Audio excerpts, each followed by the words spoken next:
Bonjour Céline Rouge, merci de m'avoir accordé ton temps pour cette interview. Comment vas-tu? Bonjour Maïté, ça va bien. Voilà, donc aujourd'hui nous allons parler du thème sortie d'emprise.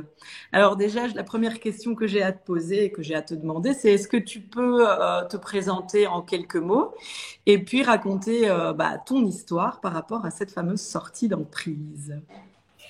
Oui, merci Maïté. Alors déjà, Céline Rouge, c'est mon vrai nom et mon vrai prénom, parce qu'on me demande souvent, c'est bien français. Donc voilà, en France, on aime bien les couleurs, pour ceux qui se demandent encore. Alors, mon histoire, c'est que du coup, ça va faire bientôt 10 ans que je suis sortie d'une énorme emprise. Il faut savoir que quand on sort d'emprise, en général, c'est que le début c'est un peu les poupées russes, hein. Et donc, j'étais dans une secte. Alors, je suis née dedans. C'est-à-dire que ma mère, elle était enceinte de moi quand elle était en recherche d'une communauté pour l'éduquer, puisqu'elle avait un gros problème éducationnel. Donc, consciemment, c'était vraiment ça. Et il y a plusieurs personnes qui sont venues à sa porte. Elle a rencontré des mormons, des adventistes, des gens du 8e jour, enfin. Puis, elle a rencontré des témoins de Jéhovah qui, eux, sont venus toutes les semaines.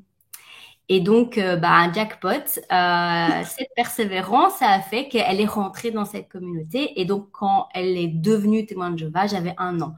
Donc, elle a commencé à étudier, elle était enceinte. Et donc, c'est pour ça que moi, je dis que c'est comme Obélix, je suis née dedans quand j'étais petite. Et donc, je n'ai vécu que dans ce monde-là, du côté de ma maman.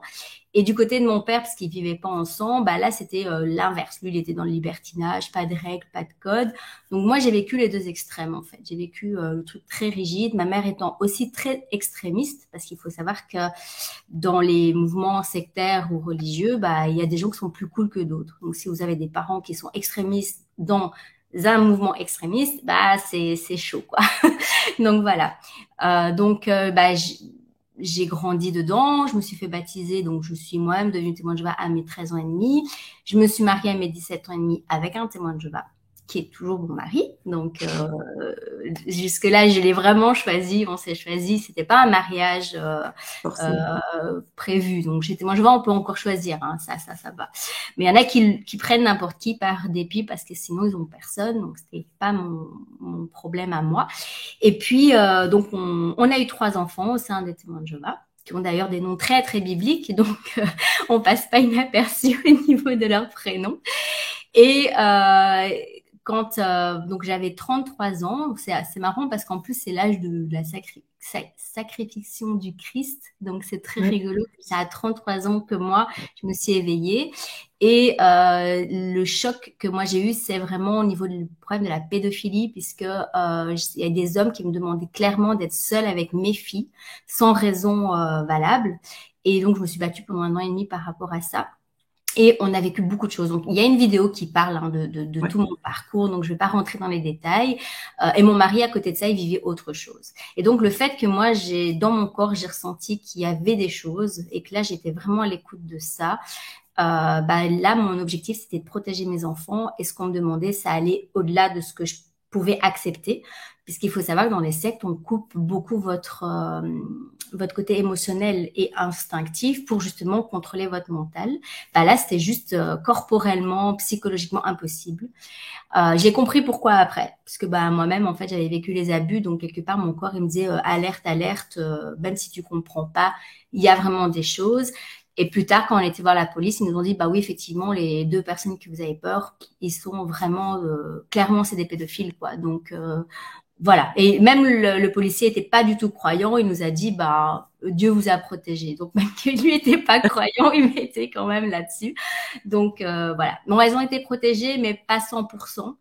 Il y a eu des choses, mais pas à un point comme ça. Mais il faut savoir que dans les sectes, en général, on est dans toujours des problèmes d'argent, de pouvoir et de sexualité. Donc ça, voilà, quand on est là-dedans, 9 enfants sur 10, je dirais 8, 9, passent par des attouchements, des abus, d'une manière ou d'une autre. Et donc, là, il y a eu ce que moi j'appelle mon Armageddon. On a un peu tout perdu parce qu'on a perdu à cause de harcèlement qu'on vivait parce qu'on ne voulait pas accepter certaines choses. Donc, on était harcelé de l'intérieur.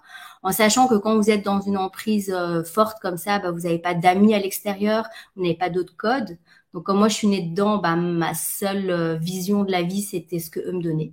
Donc ça, il faut regarder le film Truman Show pour comprendre vraiment vivre dans une cage.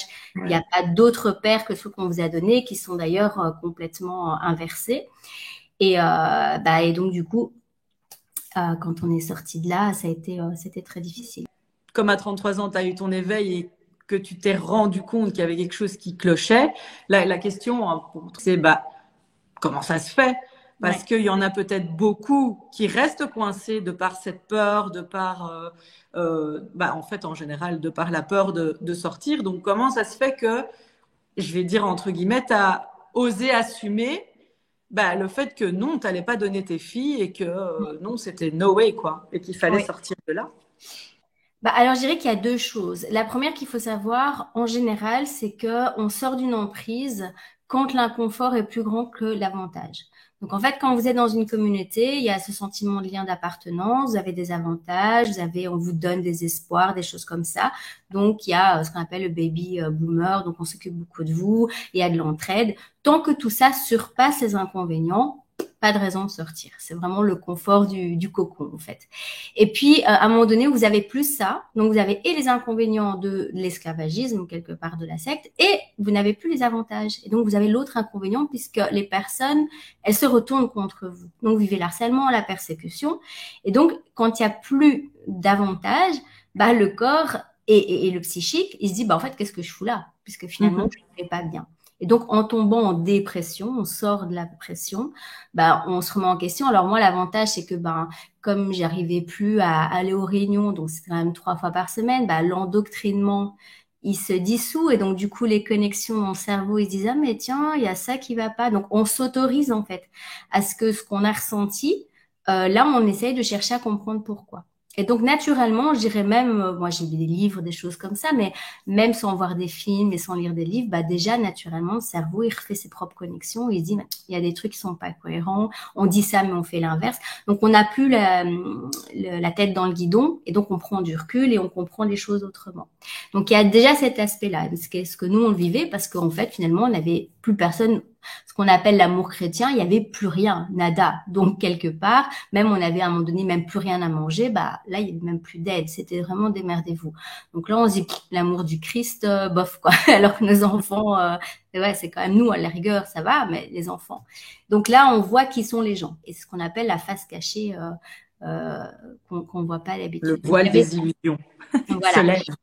Et l'autre chose, c'est que moi personnellement, en tant que maman, j'ai beaucoup souffert de ma relation avec ma mère, qui était aussi bien sûr liée à la secte qui casse les relations parents-enfants, puisqu'ils s'initient dans la vie et que c'est Dieu et l'organisation qui est plus importante que la relation. Là, parce qu'on vous le dit clairement, si votre enfant part, c'est comme s'il est mort. Donc moi, ma mère, quand je suis partie, elle m'a renié et pendant 10 ans, la dernière fois que je l'ai vue, c'était dans sa tombe, quoi.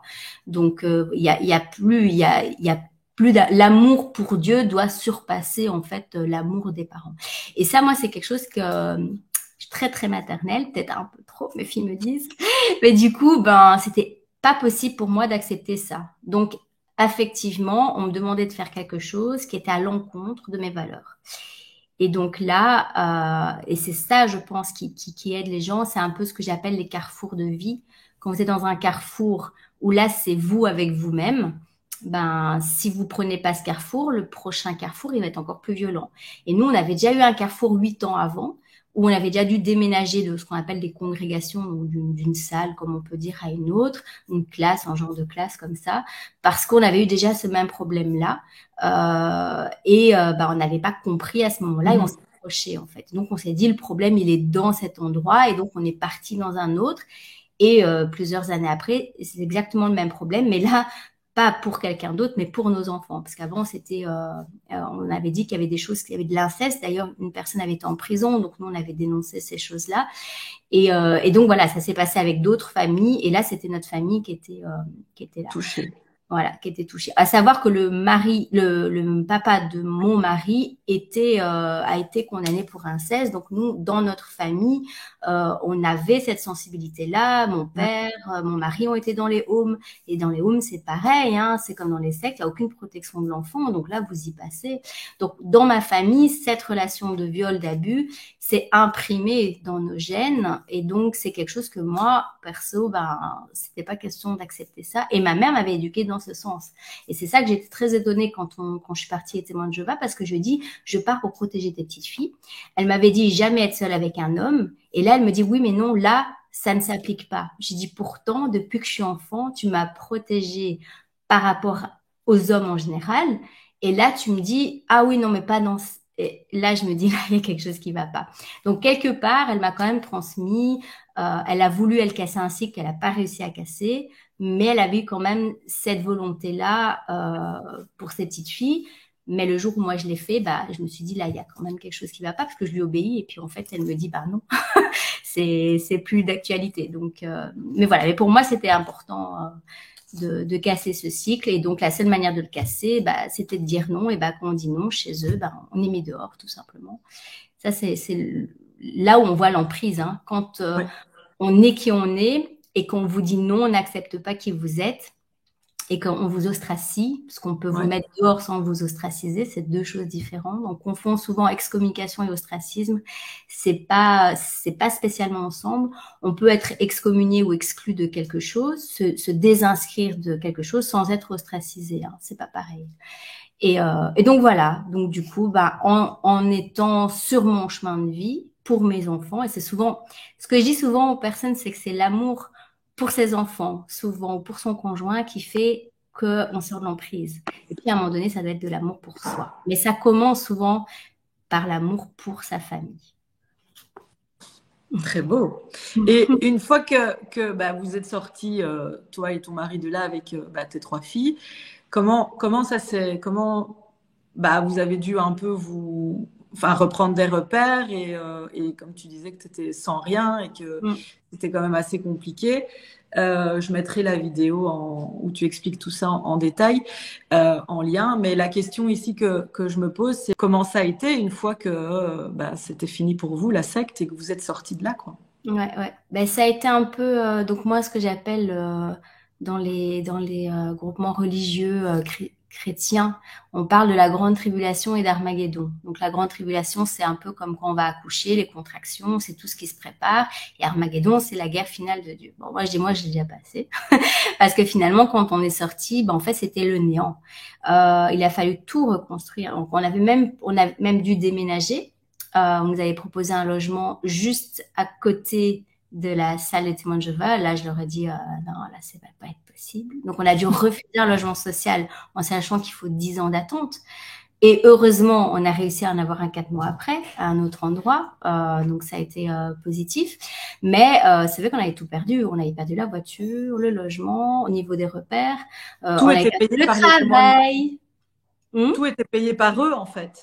Non. En fait, chez les témoins de Jéhovah, ce qui n'est pas le cas dans toutes les sectes, chacun se débrouille au niveau, je dirais, matériel. Sauf quelques cas, hein, les gens qui travaillent 100% bénévoles pour eux, au Bethel, ça, c'est des gens qui n'ont pas d'enfants. Et mais par contre, vos ressources financières, votre temps et vos fréquentations, ça, on vous dit clairement que vous ne devez pas vous faire de... Donc, vous êtes cloisonné, mais plutôt dans la tête, en fait. Voilà.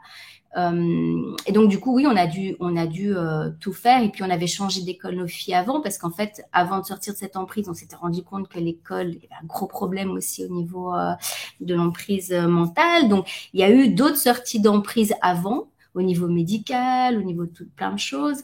Et donc, du coup, ça a fait beaucoup de choses en même temps. Et donc, on a quasiment dû refaire tous nos repères en même temps. Alors, la chance que moi j'ai eue, c'est que mon mari n'a pas eu la même histoire, puisque lui, comme il est rentré chez Témoin de Jéhovah à ses 30 ans, je crois, ou 29 ans, quelque chose comme ça, il avait été élevé dans les homes, donc là, ils sont pas endoctrinés. Mais il était dans une autre secte avant d'être dans les témoins de Jéhovah, qui eux l'ont sorti de là. Donc ça, c'est aussi très paradoxal. Ça arrive très régulièrement. Et donc lui, il avait fait des études. Donc il connaissait Freud. Donc il avait quand même des repères psychologiques.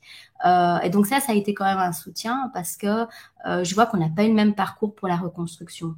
Lui, il a pu récupérer des repères qu'il avait avant. Moi, j'avais pas ces repères-là. Et donc, il a fallu que j'aille lire des livres de psychologie, poser des questions. Et les psychologues que j'ai rencontrés, c'était une vraie catastrophe. Ils nous ont même dit, vous vous débrouillez mieux que vous. Et ce qui m'a beaucoup aidé, là, ça va te plaire, c'est le coaching de vie.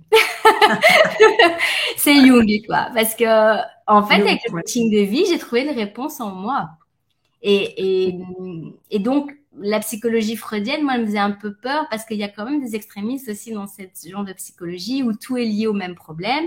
Je pense que c'est important de connaître le complexe d'Édipe et tout, mais quand vous sortez de la secte, c'est pas le plus important, Ah quoi. non. Je crois que le plus important, c'est de se reconstruire. Et c'est ce que moi, je dis souvent aux gens quand vous sortez d'emprise.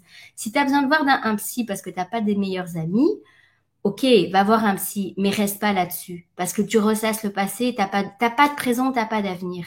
Donc, d'urgence, ces gens, ils ont besoin en général d'argent, parce qu'on a été complètement spoliés, d'avoir un toit, d'avoir un environnement sain où il n'y a pas de manipulation, de se demander ce qu'ils ont envie de faire dans leur vie, parce que bah moi, j'ai pas eu le droit de faire des études, donc voilà, même au niveau de l'école, je savais pas bien écrire, donc j'ai dû réapprendre aussi à écrire le français, quand pour une française, c'est quand même voilà.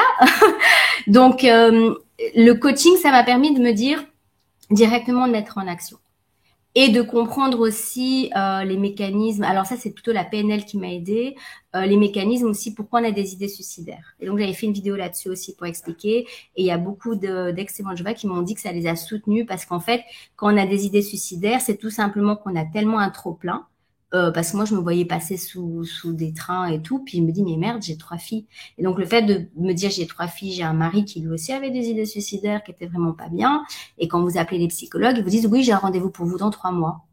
D'accord. Dans l'urgence. Psychologue spécialisé dans les sectes, hein, Ouais, en un Belgique. suicide, en général, c'est pas prémédité, quoi. Donc voilà, donc je dis bon bah dans 3 mois, si on est encore là, ça devrait aller. Et donc du coup, comme on était vraiment seul avec nous-mêmes, puisqu'en Belgique il n'y a pas d'aide, alors on vous dit que ouais l'argent va pour les antisectes, mais en fait c'est pas vrai. Les antisectes c'est une grosse blague. Et donc du coup bah j'ai dit bon bah on va aller chercher déjà ce que moi j'ai. Et je me suis rendu compte que chez les témoins de Jéhovah, bah ils utilisent la PNL, mais pour eux. Ah Et oui, donc je oui, me dis ben je vais c'est des l'utiliser. programmations neurolinguistiques, hein. Oui, mais pour les résultats, pour leur Ah oui, dans organisation. leur intérêt, hein. Voilà. Et donc, je me suis dit, mais quand j'ai commencé à lire bah, le coaching de vie, par exemple, les premières pages, j'ai bloqué sur les questions. La première chose qu'on vous apprend, c'est les questions de raisonnement. Et là, je me dis, mais purée, je les connais, ces questions. Mais pourquoi ça a bloqué? Parce qu'en fait, chez les témoins de Jéhovah, la réponse, elle doit être celle que eux veulent. Et donc, c'était les mêmes questions, mais je me dis, donc, il y a un problème. Et là, j'ai compris dans le coaching, en fait, il n'y a pas de réponse juste, c'est ta réponse qui est OK. Et si ça évolue, c'est OK. Et donc, je crois que pendant 2 semaines ou un mois, j'ai pas su continuer la page sur les questions parce que je me dis, mais attends, on recommence à quoi là?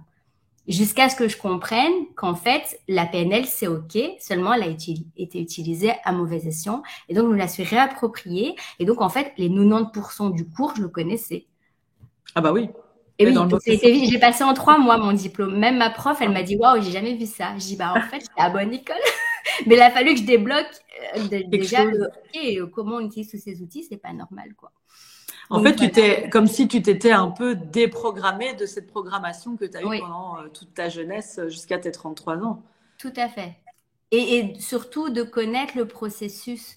Parce qu'une fois qu'on connaît le processus, et c'est ce que moi je fais avec les personnes que j'accompagne, Oui. c'est que je leur fais pas faire le processus. Je leur donne et on le fait ensemble une fois et comme ça ils peuvent le refaire.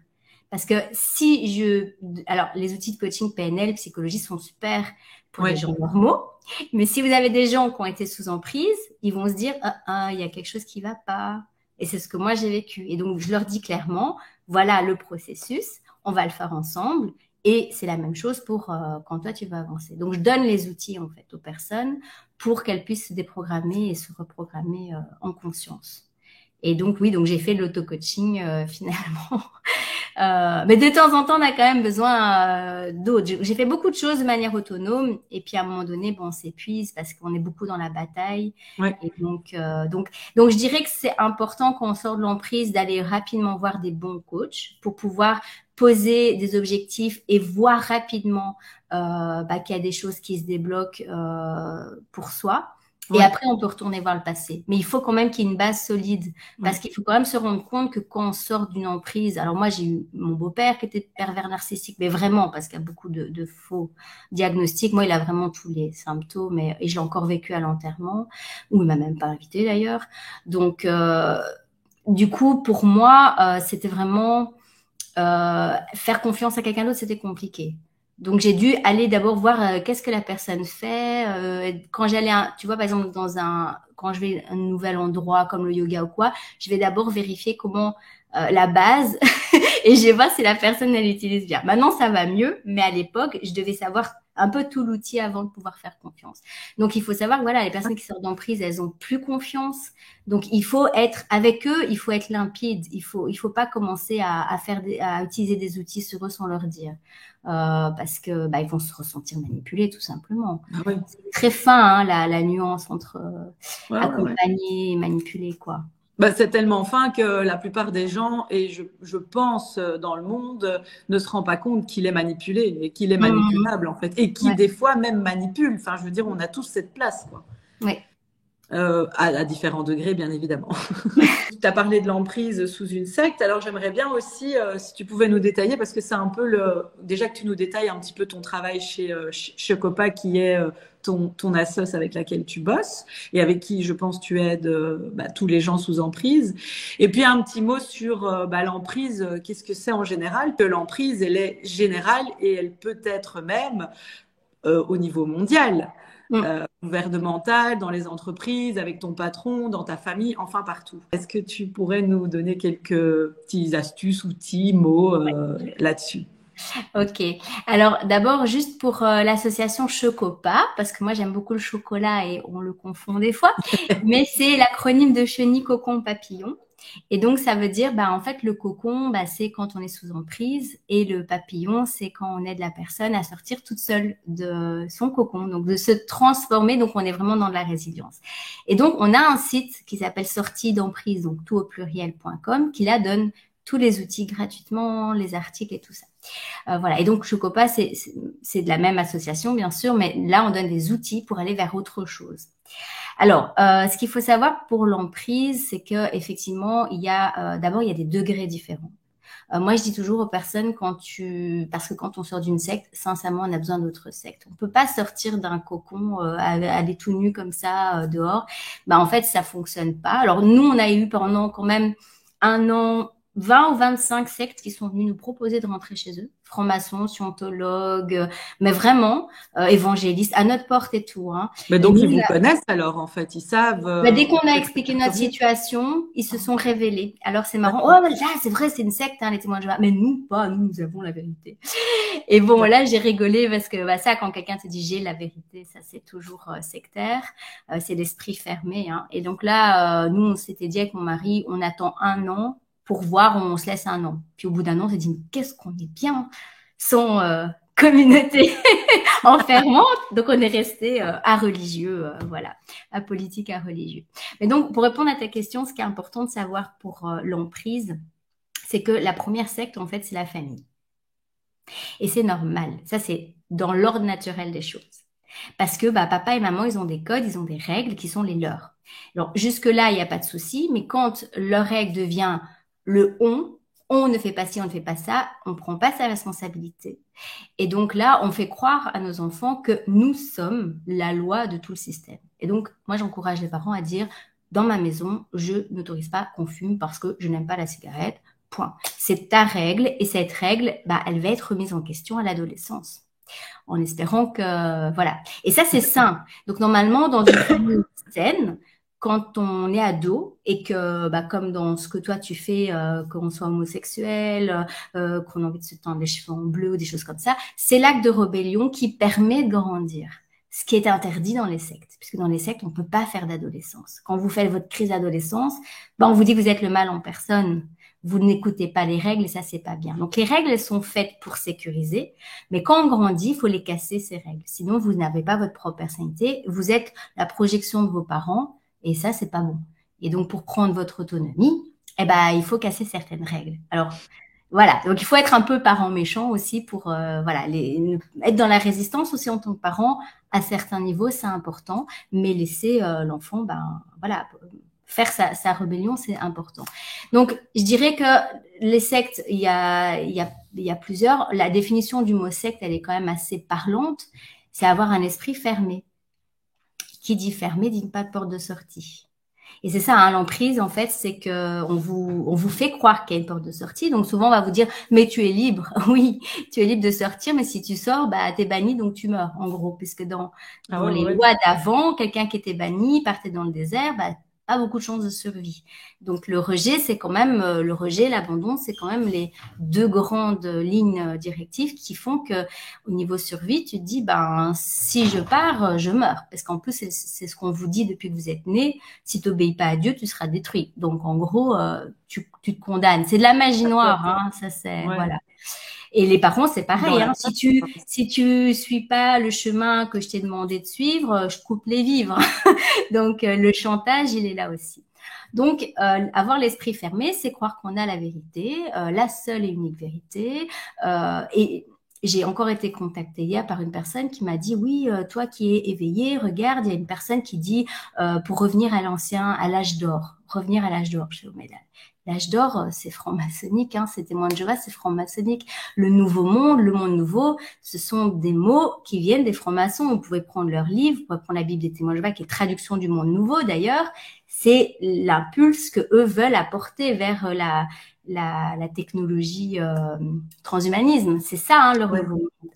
Et donc, c'est complexe parce qu'en fait, l'esprit fermé, je dirais que quelque part, on en a besoin dans certains domaines de notre vie pour nous sécuriser. Parce que quelqu'un qui a un esprit complètement ouvert, il est libertin et il est manipulable. Quelqu'un qui a un esprit complètement fermé, il est aussi manipulable quelque part. Donc, trouver Un juste milieu. l'équilibre, c'est ça, entre bah, quand est-ce que j'ouvre mon esprit, mais avoir l'esprit ouvert ne veut pas dire non plus accepter tout ce qu'on vous dit. C'est être à l'écoute. Et après, vous prenez ce qui vous intéresse ou pas. Donc, c'est vraiment aller chercher sa propre vérité, ne pas avoir peur de se tromper, garder les croyances pour ce qu'elles sont, des croyances. Et donc, ça veut dire arriver au fait que ben, des choses factuelles, on peut les compter sur les doigts de la main, des choses factuelles.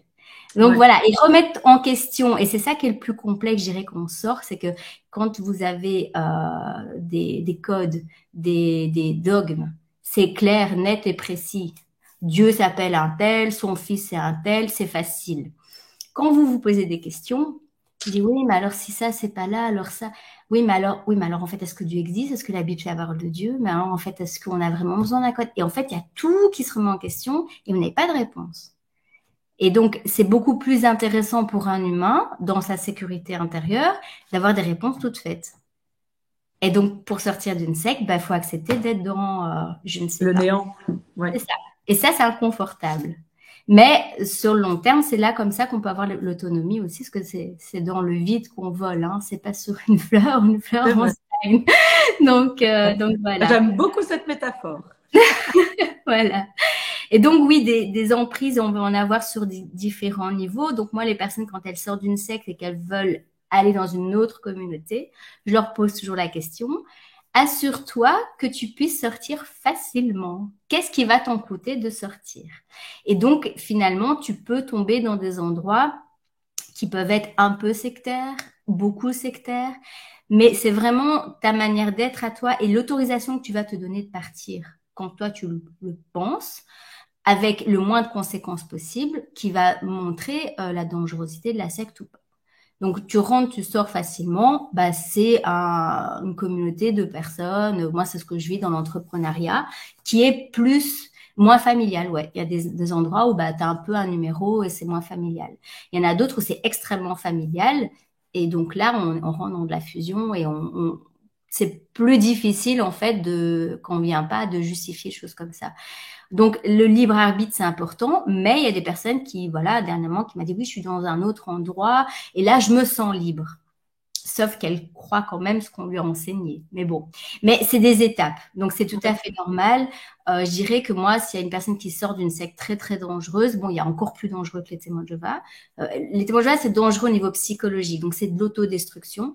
Mais il y en a d'autres que je vais pas citer, mais des personnes qui disent je suis dans cette secte, je dis bon, ben peut-être que pour toi, les témoins de Jéhovah sera peut-être une étape entre les deux, Ouais. mais en conscience. Voilà, donc en Ou ça conscience. peut entraîner aussi des sacrifices au nom d'un certain Dieu, et etc. Ouais. Enfin, il faut quand même, enfin, je préfère quand même le dire, c'est pour pas nommer leur nom parce que je ne veux pas leur donner d'intérêt. Mais voilà, il y a quand même beaucoup de sacrifices qui se font. Il y a du trafic d'enfants, il y a des histoires avec des enfants. C'est quand même pas très, Ouais. très, très joli tout ça. Tout à fait. Bah, il faut savoir que les témoins de Jéhovah, c'est une copie. Voilà, il y a pas à se cacher. Le fondateur des témoins de Jéhovah était franc-maçon de 33e degré. Oui, bah, au final, tout se relie à ça, j'ai envie de dire, à un moment Mhm. donné. C'est comme tu as un Dieu et puis tu as plein d'autres religions, c'est un peu le même Tout à fait. principe, je pense. Ouais, tout à fait. Et comme Mais tu parles justement du sacrifice d'enfant, bah, chez Témoins de Jéhovah, c'est ce que moi, j'encourage les gens à dire, vraiment, j'étais un enfant sacrifié parce que, bah, on n'avait pas le droit d'études supérieures, on n'avait pas le droit d'activités extrascolaires, pas le droit d'avoir des copains, copines, pas le droit de fêter les anniversaires. Donc, en fait, t'es venu au monde, mais on en a rien à foutre, tu vaux rien. C'est le message qu'on fait passer. Tu n'es rien, en fait. Donc, pourquoi tu prendrais ta place puisque tu n'es rien? Pas le droit d'aller dormir chez d'autres personnes que des gens de Témoins de Jéhovah. Et quand vous allez dormir chez des témoins de Jéhovah, on ne sait pas trop ce qui va se passer. Sacrifier au niveau pédophilie, sacrifier au niveau de vos émotions, de votre vie de famille, et pour certaines femmes, de se mettre en couple, puisque vous avez le droit de vous mettre en couple qu'avec des gens témoins de Jéhovah. Donc, s'il n'y en a pas assez, vous restez célibataire toute votre vie et sans enfants. Donc oui, pour moi, le sacrifice d'enfants chez Témoins de Jéhovah, il est bien présent, sans parler des problèmes de sang qui maintenant ont oui, été que les juges maintenant disent on reprend l'autorité parentale, on met le sang, mais il y a des parents qui ont abandonné leur enfant à cause de ça. Donc c'est pas non plus toujours une solution. En Amérique, ça s'est passé.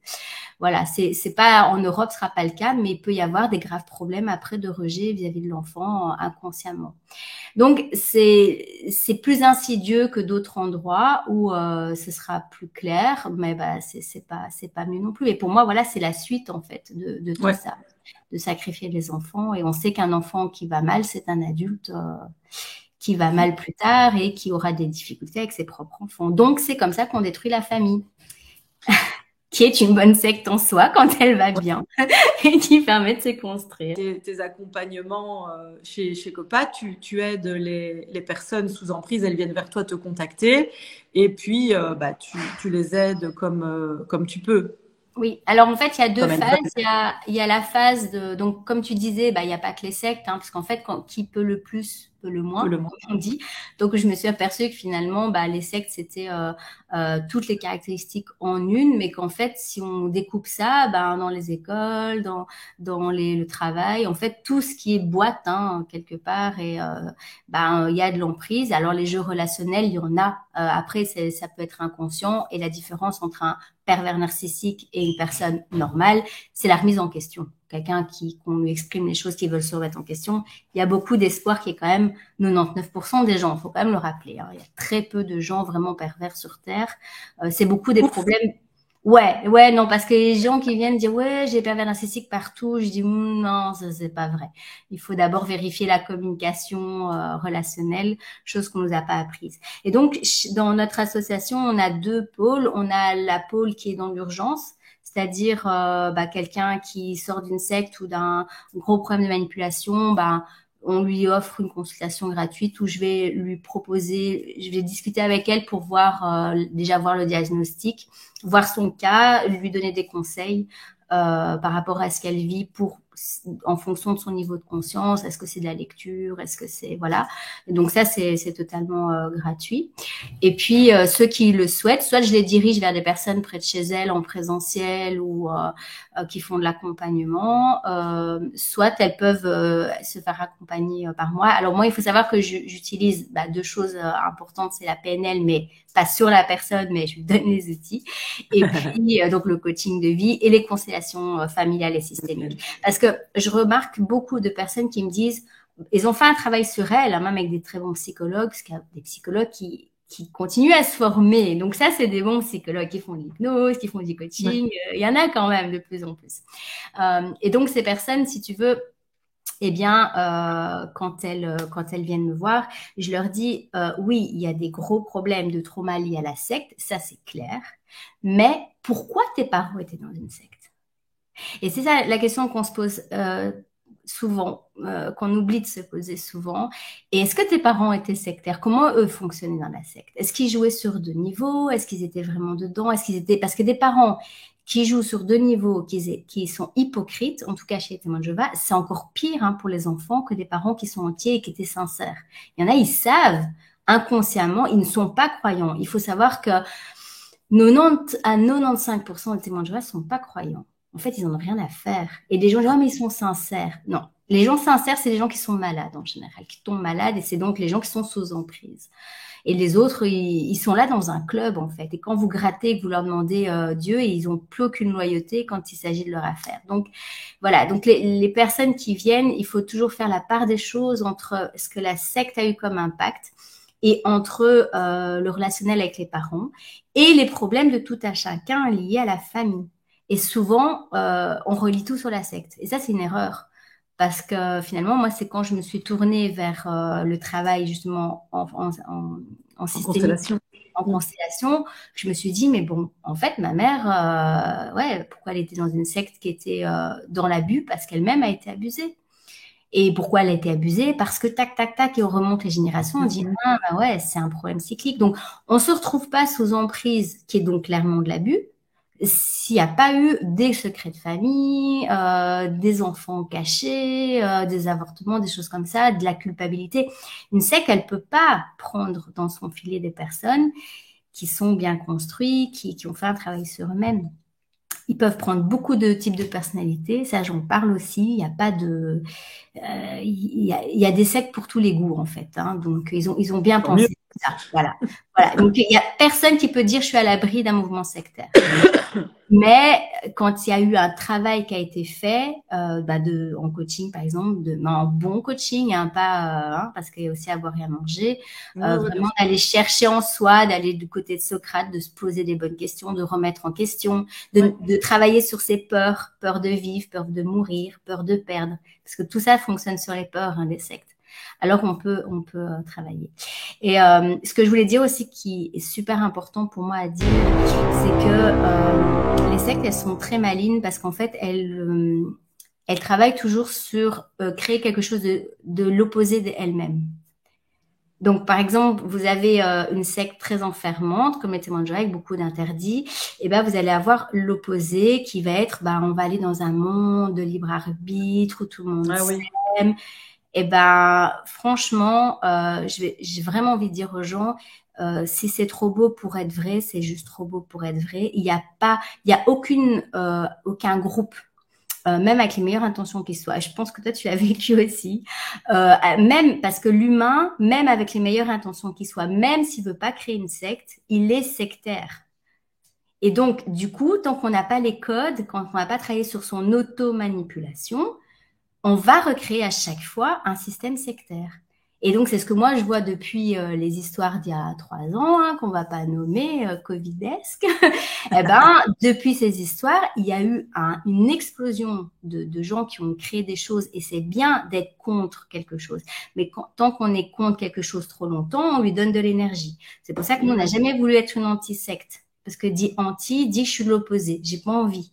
Donc, nous, on est là pour accompagner, à reprendre sa vie en main, à sortir de ça.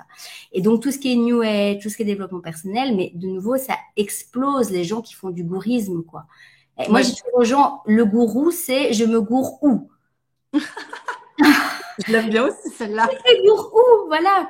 Et donc, la différence entre un gourou, un guide, entre guillemets, c'est qu'il y en a un qui a fait le chemin, il y en a l'autre, c'est un perroquet, il vous raconte ce qu'il a lu dans les trucs. Et ça, moi, j'en vois énormément dans le développement personnel. Et c'est vrai que quand je suis rentrée dans le développement personnel, j'ai rencontré plein de sectes. Et mon mari, à chaque fois, il me sortait, il me fait, hé, ma chérie, il y a un truc qui revient à chaque fois.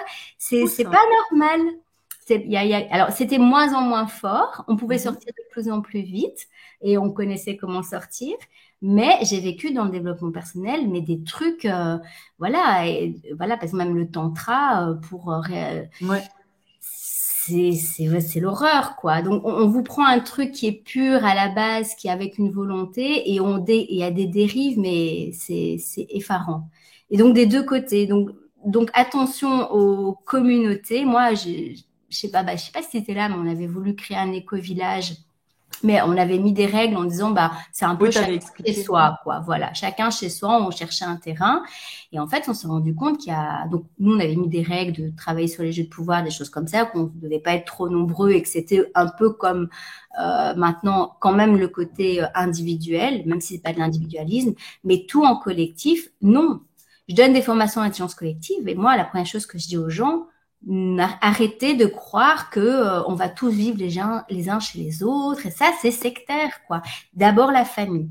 En fait vraiment la famille, pour moi, si on veut reconstruire la société, ou en tout cas aller vers une société qui soit moins sectaire, moins écrasante, dominante, mais c'est de se reconstruire soi et sa famille quoi. Et donc en haut et en bas, hein, les parents, et il y a du boulot quoi.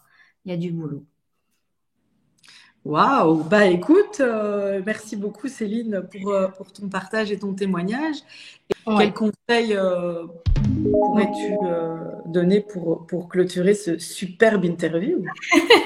Bah, écoute, moi, ce qui me vient pour l'instant, c'est vraiment apprendre à vérifier. Apprendre à vérifier les faits. C'est quoi un fait déjà? Apprendre à vérifier qu'est-ce qui se cache derrière les mots que vous employez. 1984 à lire absolument. Revenir sur l'étymologie. Je me bats toujours avec mes enfants parce que ils me sortent des mots et j'ai dit non, dans l'étymologie, c'est pas ça. Oui, mais le Larousse, ouais, mais moi, le Larousse, non. Donc, étymologie. Allez voir retourner voir les personnes qui savent, les vieux. Je crois que c'est important. Ouais. Vérifier à l'intérieur de vous, au niveau de votre centre instinctif. La première impression, c'est toujours la bonne, surtout au niveau de l'aura. Moi, maintenant, je suis un peu vaccinée, entre guillemets, même si j'aime pas les vaccins, des sectes, parce que quand il y a quelqu'un qui passe, je ressens très fort. Alors, des fois, on peut se tromper entre l'aura narcissique, qui est une blessure de aimez-moi, et qui est pas, quand on la connaît, on peut vivre avec ces personnes parce qu'elles se remettent en question quand même, et l'aura des manipulateurs pervers narcissiques qui vous bouffent votre énergie. Donc, vérifiez que quand vous êtes avec des personnes, vous soyez dans la justesse, dans le donner-recevoir. Vous êtes fatigué après, fuyez. Vérifiez les diagnostics des médecins, vérifiez les étiquettes. Voilà, je pense que vraiment vérifier, c'est remettre en question. Vérifier vos croyances aussi. Est-ce qu'elles vous appartiennent ou pas? Donc voilà, je pense que vérifier, c'est vraiment ça. Et donc avant de rentrer quelque part aussi, aller chercher le pour et le contre. Et donc vérifier, c'est pas non plus faire une vérification, parce qu'on sait bien que notre cerveau, bah, il va directement aller là où il a envie d'aller. Donc aller voir vraiment l'avocat du diable, quoi. Même si vous avez vérifié que ça va dans votre sens, bah allez quand même de l'autre côté, dans les deux sens. Et là, vous allez trouver la justesse. Parce que, voilà, on va utiliser la spontanéité, la naïveté des personnes dans leurs besoins pour les mettre sous emprise. Donc, prenez de la distance et quand vous allez vérifier, bah, vous allez prendre du temps. Et donc, du coup, vous n'allez pas aller directement. Et donc, le temps, ça, c'est aussi important. Laissez-vous le temps de rentrer quelque part. Le temps, c'est une manière de mettre à l'épreuve beaucoup de choses. Et donc, nous, dans un des concepts qu'on a créé Harmonie, on dit qui va piano, va sano, va lontano. Et je pense que tout ce qui se construit solidement, ça bouge plus après. Donc voilà, prendre le temps par la vérification. Merci beaucoup Céline. Merci à toi Maïté.